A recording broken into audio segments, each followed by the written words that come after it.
Stock की quantity और value adjustment को लेके हमारे पास दो और तरह की ट्रांजैक्शन हो सकती हैं। One is year end NRV adjustment, net realizable value. Then दूसरे सिनेरियो में हमारे पास ये हो सकता है कि हमारा जो स्टॉक है वो ऑब्सोलीट हो चुका है या डैमेज हो चुका है, जिससे हमें कुछ भी रिकवर नहीं होना या हमें पार्शियल अमाउंट रिकवर होनी है। तो इसको हम सिस्टम में कैसे एडजस्ट कर सकते हैं? फर्स्ट ऑफ ऑल कि अगर आप ईयर एंड पे हैं, एनआरवी की एडजस्टमेंट आपने कैसे करनी है? तो सेम ऑप्शन हमारे पास यही है, adjust quantities and values on hand. यहाँ पे हम क्वांटिटी एडजस्ट नहीं कर रहे होंगे, क्वांटिटी हमारे स्टॉक की वही है, उस क्या हुआ उसकी वैल्यू चेंज हो चुकी हुई है। लेट से ये 30th ऑफ जून हमारा ईयर एंड है, आई जूम जाए, वैसे इस एग्जांपल में मेरा ईयर एंड 30 दिसंबर 31 है। तो for this example just this entry के लिए मैं अज्यूम करता हूँ कि 30 जून मेरा ईयर एंड है और मुझे जो रिजल्टिंग इम्पैक्ट है इस ट्रांजैक्शन का, जो एक्सपेंस होगा, तो वो इस लेजर में रिकॉर्ड करना है। देन इन्वेंट्री साइट, इसके लिए आप साइट चूज़ नहीं कर सकते क्योंकि ये ग्लोबल एडजस्टमेंट होगी। आपकी किसी भी साइट पे पड़ा हुआ स्टॉक है तो उसकी वैल्यू चेंज हो ही जाएगी। अदरवाइज आपको अगर मैनुअली किसी साइट्स सेपरेट साइट्स की चेंज करनी है देन आप आएंगे क्वांटिटी एंड वैल्यू वाले ऑप्शन में। तो आपके पास देन अवेलेबिलिटी होगी कि आप क्वांटिटी भी चेंज कर सकते हैं और वैल्यू भी जो होगी उसको चेंज कर सकते हैं, जैसे जहाँ पे हमारे पास न्यू ग्लोबल वैल्यू वाला ऑप्शन भी है और क्वांटिटी डिफरेंस एडजस्ट करने का ऑप्शन भी है। लेकिन हम जस्ट वैल्यू चेंज कर रहे हैं और जो ग्लोबल वैल्यू चेंज हो चुकी हुई है, अगर ये मुल्तान वाली साइड पे पड़ा है तो भी इसकी वैल्यू चेंज हो जाएगी, अगर लाहौर वाली साइड पे पड़ा है तो भी इसकी वैल्यू चेंज हो जाएगी। लेट्स से हमारे पास जो आइटम है, अगर मल्टीपल आइटम्स है जिनके आप एनआरवी चेंज करना चाहते हैं तो आप इसको इधर से फाइंड एंड सेलेक्ट में से जाके आइटम्स को सिलेक्ट कर सकते हैं या यहाँ पे टाइप करते जाएँ तो आइटम्स आती जाएंगी। लेट्स से हमारे पास ये जो 1 TB वाली हार्ड डिस्क पड़ी हैं, इनकी वैल्यूज़ कम हो चुकी हुई हैं। अभी हमारे पास इसके 40 पीस पड़े हैं, 280,000 वैल्यू है, अप्रोक्सीमेटली 7,000 ईच। अगर आप यहाँ पे क्लिक करते हैं तो आपको नीचे डिटेल शो हो रही होगी, आइटम्स इन्फो आफ्टर एडजस्टमेंट। अभी हमने एडजस्टमेंट नहीं की तो अभी हमारी जो, क्योंकि एडजस्टमेंट वाले कॉलम में हमने कुछ भी टाइप नहीं किया, तो जब तक आप वहाँ पे टाइप नहीं करते जो सिस्टम में डाटा वही शो हो रहा होगा। हमारे पास 40 पीस पड़े हैं on hand. Cost, average cost जो है इनकी 7,000 पर आइटम है, टोटल वैल्यू ये है। तो मैं अज्यूम करता हूँ कि अभी इसकी वैल्यू जो है वो 6,500 हो चुकी हुई है मार्केट में। तो जो रिजल्टिंग इम्पैक्ट है वो मुझे अपने सिस्टम में एडजस्ट करना है।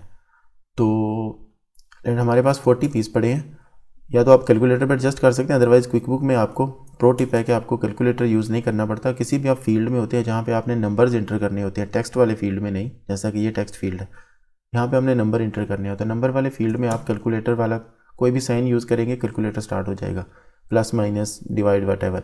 लेट से मैंने 40 लिखा, अभी मुझे इसको मल्टीप्लाई करना है 6,500 से, और यूँ ही मैं मल्टीप्लाई का साइन डालूंगा, कैलकुलेटर स्टार्ट हो जाएगा 6,500। देन आप टैब प्रेस करेंगे या इंटर और टोटल ऑटोमेटिकली कैलकुलेट होकर यहाँ पे आ जाएगा। तो आपको मैनुअली से कैलकुलेटर यूज़ करने की भी ज़रूरत नहीं है। क्विक बुक्स में हर उस फील्ड में जहाँ पे नंबर्स यूज़ हो रहे होते हैं आप कैलकुलेटर यूज़ कर सकते हैं। जस्ट आपको प्लस माइनस या कोई और इस तरह का साइन प्रेस करना है जो कैलकुलेशन में यूज़ होता है। ओके, तो हमारे पास इसकी वैल्यू 2,600 हो चुकी हुई है। अभी मैं इस पर क्लिक करके नीचे देखता हूँ तो आफ्टर एडजस्टमेंट जो इम्पैक्ट हो जाएगा इसका 40 पीसेस ही रहेंगे, एवरेज कॉस्ट इसकी 6,500 हो जाएगी और टोटल वैल्यू 260,000 हो जाएगी। तो जो इम्पैक्ट आ रहा है मेरे पास, total value of adjustment minus 20,000 से मेरे एसेट्स कम हो जाएंगे। अब एसेट्स तो कम हो रहे हैं, उसका एक्सपेंस, क्योंकि वो मेरे एक्सपेंस बनने जा रहे हैं, तो एक्सपेंस कहाँ रिकॉर्ड होगा? यहाँ पे जो हमने लेजर चूज़ किया हुआ है स्टॉक काउंट एडजस्टमेंट का। तो जो ही मैं इस एंट्री को सेव करूँगा, मेरे स्टॉक से 20,000 की वैल्यू कम हो जाएगी और वो वैल्यू यहाँ पे ट्रांसफ़र हो जाएगी एज एक्सपेंस, लेकिन क्वांटिटी वही रहेगी 40 के 40 पीस। इस ट्रांजैक्शन को सेव करते हैं, देन चलते हैं प्रॉफिट एंड लॉस में और देख लेते हैं ये ट्रांजैक्शन का इम्पैक्ट हमें फाइनेंशियल स्टेटमेंट में शो हो रहा है या नहीं। स्टॉक काउंट एडजस्टमेंट में अगर आता हूँ तो इस लेजर का बैलेंस 27,600 हमें शो हो रहा है। इसकी डिटेल में जाते हैं तो 7,600 ऑलरेडी सिस्टम में था, अभी 20,000 हमें इस इन्वेंट्री एडजस्टमेंट से आया जो हमने अभी रिकॉर्ड की 30th ऑफ जून 2020 को, इन्वेंट्री एडजस्टमेंट। तो अगर मैं इस पर डबल क्लिक करूँगा तो मुझे उसी एडजस्टमेंट में ले जाएगा जो हमने रिकॉर्ड की हुई है। तो अभी इसकी एवरेज कॉस्ट सिस्टम में चेंज हो चुकी है। ऑनवर्ड जितनी भी ट्रांजेक्शन रिकॉर्ड होंगी वो 6,500 वाली वैल्यू पे रिकॉर्ड होंगी। देन दूसरा सिनेरियो हमारे पास हो सकता है कि हमारी चीज़ों की जो भी हमारे पास स्टॉक पड़ा है उसकी वैल्यू कम हो चुकी हुई है बिकॉज ऑफ एनी एक्सीडेंट और डैमेज। लेट्स से हमारी जो मुल्तान वाली साइड पे कुछ पीसी पड़े हुए हैं कंप्यूटर्स, उनकी वैल्यू कम हो चुकी हुई है। अब लेट्स से उसकी वैल्यू 50,000 थी, अब वो हम सेल करेंगे तो वो जस्ट 5,000 का सेल होगा, बिकॉज ऑफ एनी एक्सीडेंट उसकी वैल्यू अब इतनी रह गई है, वो स्क्रैप में हमें 5,000 का सेल होगा। तो इसको हम सिस्टम में कैसे एडजस्ट करें? अगर तो आप क्लोजिंग कर रहे हैं अभी और आपको वैल्यू कम करनी है, स्टॉक आपके पास पड़ा हुआ है, अभी सेल नहीं हुआ, तो आप सेम NRV वाला तरीका यूज़ करते हुए उसकी वैल्यू 50,000 से कम करके 5,000 कर देंगे, या जितनी भी उसकी वैल्यू बनती है। लेकिन अगर आपका अभी सेल एक्सपेक्टेड है तो आपको पहले उसकी वैल्यू डाउन करने की ज़रूरत नहीं है, आप डायरेक्टली जाके एक सेल ट्रांजैक्शन रिकॉर्ड कर देंगे सेल इनवॉइस के ज़रिए, और 50,000 की बजाय उसको 5,000 पे सेल कर देंगे।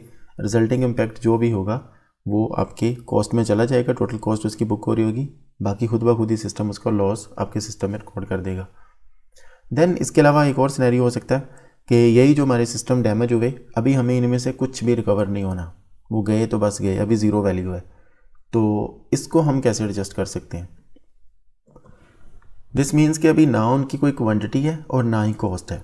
पिछला जो मैंने इसका सिनेरियो देखा एडजस्ट करने का, डैमेज होने के बाद हमारे पास क्वांटिटी थी, वो 3 पीस या 4 पीस हमारे पास मुल्तान साइड पे पड़े हैं, वो पीस ही हमारे पास हैं, लेकिन जस्ट उनकी वैल्यू कम हो चुकी हुई है, तो स्टिल हमारा वो इन्वेंट्री पीस तो काउंट होगा। तो अभी हम एडजस्ट करने जा रहे हैं कि हमारे पास उसके कुछ भी वैल्यू रिकवर नहीं होनी। ऑप्शन हमारे पास यही है, क्वांटिटी एडजस्टमेंट और वैल्यू एडजस्टमेंट वाला। अभी हम जाएंगे उसकी सीधा जाके क्वांटिटी जो है उसको ज़ीरो कर देंगे। Let's say 30 June he date थी, यही हम लेजर यूज़ करना चाहते हैं। साइट हमारी है मुल्तान वाली, और हमारे पास यहाँ पे एक कंप्यूटर पड़ा हुआ है, that is i7 10th generation. Multan में इसके हमारे पास बेसमेंट में 3 पीसेस पड़े हैं जो कि अभी नहीं है। तो क्या होगा, हम इसको न्यू क्वांटिटी को ज़ीरो कर देंगे, तो क्वांटिटी डिफरेंस 3। सिस्टम अभी क्या इम्पैक्ट कैलकुलेट कर रहा है, ऑल साइड पे इसके 2 पीस अभी बाकी लाहौर वाली साइड पे पड़े होंगे, मुल्तान में अभी ज़ीरो हो गया इसका, एवरेज कॉस्ट 41,500 है इसकी, और मुल्तान में अभी वैल्यू है इसकी ज़ीरो हो चुकी है क्योंकि हमने न्यू क्वांटिटी ज़ीरो ऐड कर दिया। तो सिस्टम पे अभी जाके जो इम्पैक्ट रिकॉर्ड होने वाला है वो 124,500 का इम्पैक्ट हमारा, यानी कि एक्सपेंस जाके रिकॉर्ड होने वाला है।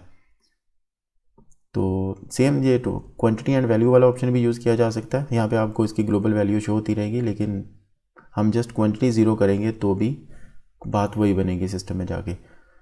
तो हमें इससे रिकवर कुछ नहीं होना, इसलिए हम इसकी वैल्यू को छेड़ते नहीं, हम डायरेक्टली जाके इसको ज़ीरो कर देते हैं कि ये ख़त्म हो गया। Site class it's related to assembled items, तो हम असेंबली वाली क्लास यहाँ पे साइन कर देते हैं। यहाँ पे क्लास हम चूज़ नहीं करते क्योंकि ये बैलेंस शीट आइटम है।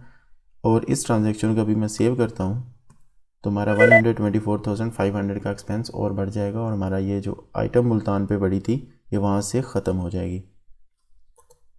Back to income statement again, और यहाँ पे हमारा एक्सपेंस वो भी रिकॉर्ड हो चुका हुआ है 124,500।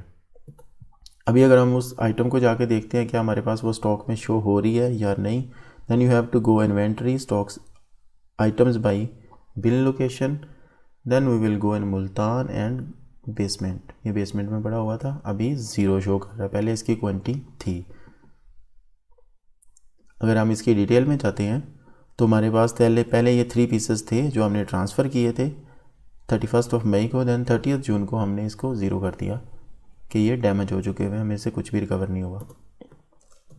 तो ये कुछ सिनेरियोज हो सकते थे इन्वेंट्री के रिलेटेड एडजस्टमेंट करने के। इनमें जो की पॉइंट है वो जस्ट डेट है कि आप किस डेट पे काउंट कर रहे हैं, किस डेट पे क्वांटिटी एडजस्ट कर रहे हैं। अगर वैल्यूज़ की एडजस्टमेंट कर रहे हैं तो डेट इज़ द की, जब भी आप स्टॉक की कोई मूवमेंट या एडजस्टमेंट कर रहे होंगे अपने सिस्टम में।